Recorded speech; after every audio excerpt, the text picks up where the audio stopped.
So, today we're going to explore an ancient Indian economic system that is just radically different from our own. We're talking about a world where prosperity was completely tied up with philosophy, with ethics, and even with the cosmic order of the universe. I mean, that's a pretty wild question for us, isn't it? We're so used to seeing economics as this separate thing, all about numbers and the bottom line. But what if it wasn't? What if a whole civilization saw its economy as something so much deeper? Okay, this quote right here, this is the key to the whole thing. In ancient India, trade wasn't just a transaction. It was an extension of your sacred duty, your dharma. It was a way you strengthened your community and kept human life in harmony with the universe. It's a huge idea. Now, to really get how this incredibly sophisticated system worked, we've got to go back, way back, to its roots, that huge shift from a nomadic life to a settled farming society. This was the literal ground floor that everything else was built on. This timeline really shows that evolution so clearly. You start around 1500 BCE in the Rigvedic period. Life is pastoral. Your wealth? Yeah, that was your cows. Literally. But then, boom, over the next 900 years or so, everything changes. People settle down in the Gangetic Plains, and by 600 BCE, it's all about agriculture and animal husbandry. Those were the two pillars holding up the whole economy. And this slide just lays it all out, side by side. Look at that transformation. The symbol of wealth goes from a cow to the land itself. Technology makes this massive leap forward with iron plows. And socially, you go from wandering tribes to the very first settled kingdoms. So you see, this wasn't just a small change in how people made money. It was a total reinvention of society. Okay, so you've got this new farming-based society. Things are getting more complex, right? So you're going to need new systems, new structures, new pillars, really, to hold it all up and help it grow into a thriving state. Just picture it. Two enormous trade highways, the Uttarapatha crisscrossing the north and the Dakshinapatha down south. Think of them like the main arteries of the entire subcontinent. They weren't just for moving goods. They were pumping ideas, philosophy, and culture to every corner of the map. So who was running the show? Who is managing all this trade? Well, that would be the shrenis, or guilds. And these were not your average trade groups. They were these incredibly powerful organizations of craftsmen and merchants. Think of them like a chamber of commerce, a powerful union, and a trade association all rolled into one. They were the real engines of the city economies. And get this, these guilds did way more than just set prices. I mean, they were economic regulators, making sure stuff was high quality. They were a social safety net, taking care of their members and their families. They were even acting as banks, holding on to money and even loaning it out. And maybe most important, they were the schools that kept all those essential craft skills alive, passing them down through the generations. Truly, pillars of their society. So, how do we know all these details? Well, a lot of it comes from this absolutely incredible book called the Arthashastra.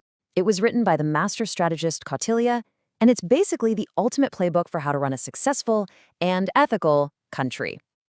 And this table right here is a perfect example of that strategic genius. Seriously, look at this. Kautilya didn't just see a road as a road. No way. To him, every single path was a tool for the state. You've got your royal highways for the army, your little local roads for farmers, forest paths for resources, pilgrimage routes for the faithful, and even specific roads just for collecting taxes. It's just brilliant. Next level planning. But, all this amazing infrastructure, all this organization, it wasn't just about being efficient. There was a whole philosophy behind it, a deep way of thinking about work and life that was profoundly spiritual. And the key word here is Varta. Now, Varta is basically the term for economic life, but it's so much more than just profits and losses. It's this whole big picture idea that connects your job, your ethics, and your role in the community all into one seamless concept.